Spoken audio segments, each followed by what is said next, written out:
We live in an era with more information than at any point in human history. We can search for answers in seconds, and news from every corner of the globe is available in our hands in real time. Yet, something is strange. Our lives have not become peaceful. In fact, we are more anxious than ever before. People say they feel insecure about their lives and cannot see a future. It feels as if we must constantly prepare, for if we stop even for a moment, we will be left behind. Skyrocketing asset prices, the fear of job displacement by AI, political polarization, the hatred amplified by algorithms, and real-time news about wars and economic crises, modern people live under the constant pressure that they must prepare for the chaos to come. This leads to a question: does our anxiety truly stem from the fact that the future is dangerous? Or is it because we have been trying to control a future that hasn't even arrived, and in the process, we have lost the gift of today? Humanity has long fought for survival. We have prepared for the future by preventing natural disasters, ensuring national security, and securing food and resources. In that process, we created incredible civilizations and systems.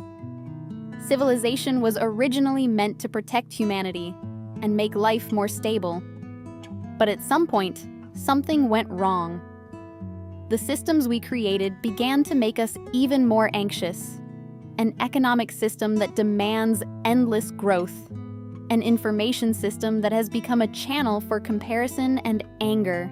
And technology that forces us to constantly prove our utility. We developed the world for the sake of peace, but at the end of that progress, we are facing even greater anxiety. To resolve this anxiety, we seek more information. We look at real estate forecasts, analyze economic crises and stock charts, and predict future industries. While being informed is important, strangely, the more we know, the more complicated our hearts become. In truth, anxiety does not arise simply from a lack of information. Rather, modern anxiety stems from having too much information, but losing the center required to grasp and interpret it. We see so much, yet we don't know what to believe. We hear so many answers, yet we don't know how to live. Information is overflowing, but the standards of life have blurred. Answers are abundant, but the truth has faded. Modern anxiety does not arise in a vacuum. Algorithms know human emotions all too well. In an internet world where sensationalism generates more views and money than peace, it is far more efficient to keep people in a state of anger and fear.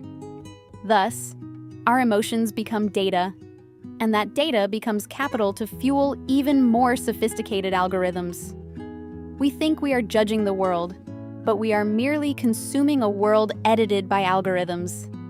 Even though we live in the same era, some speak of collapse, while others speak of progress. Trapped in our own individual algorithms, we are living in different, emotional timelines. Furthermore, the discourse surrounding AI fear has emerged. Many ask, will my job disappear?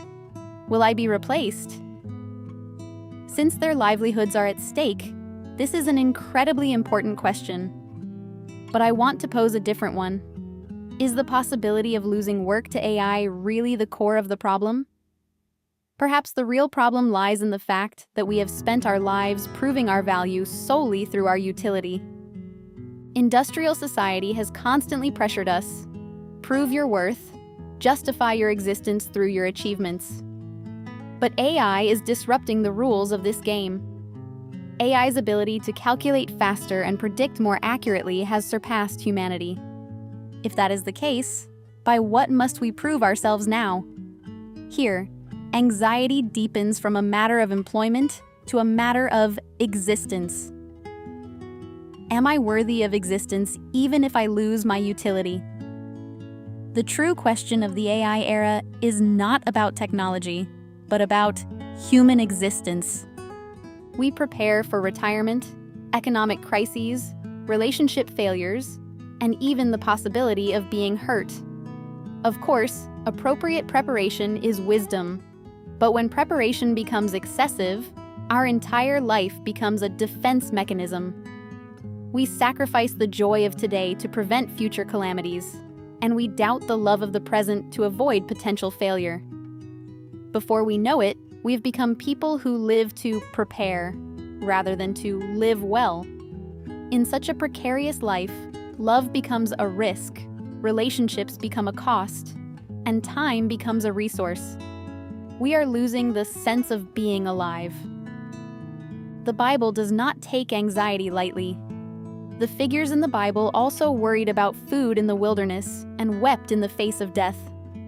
The Bible does not coldly command us to stop being anxious. Instead, it shows us the deepest reason why we are anxious. Anxiety arises when a human tries to build their existence upon something other than God. If you build yourself upon money, you tremble when money fluctuates. If you build yourself upon achievement, your existence collapses when you fail. Ultimately, anxiety is emotional evidence that reveals what you are actually trusting in. Jesus said, "Do not worry about tomorrow." This is not a call to ignore reality. Rather, it is an invitation to surrender the sovereignty of tomorrow, which we cannot control, back to God. No matter how precisely we predict, life always fluctuates outside of our plans. It is precisely because of this limitation that we must trust God. Faith is not about hypnotizing ourselves into believing that nothing will happen. Rather, it is holding on to the fact that regardless of what happens, the final foundation of our existence is in God. Our existence is not meaningful because we succeed, nor are we loved because we are strong. When we realize that God's grace precedes our status or achievements, we are finally set free from the rule of anxiety. Let us ask again, why are we so anxious? It is because we have lost the standard upon which to build our existence. The old standards, proving ourselves through utility and controlling the future through information, are crumbling. In the midst of this chaos, we must pause everything and look back at the essence of our existence. What do I trust? By what am I trying to prove myself? To whom do I belong? And the deepest question of all, can I be loved even if I have no utility? Preparing for the future is wisdom, but losing the love and peace of today because of fear is not. Being informed is important, but if more information only makes your soul more anxious, you must pause. Am I moving toward the truth? Or am I consuming anxiety?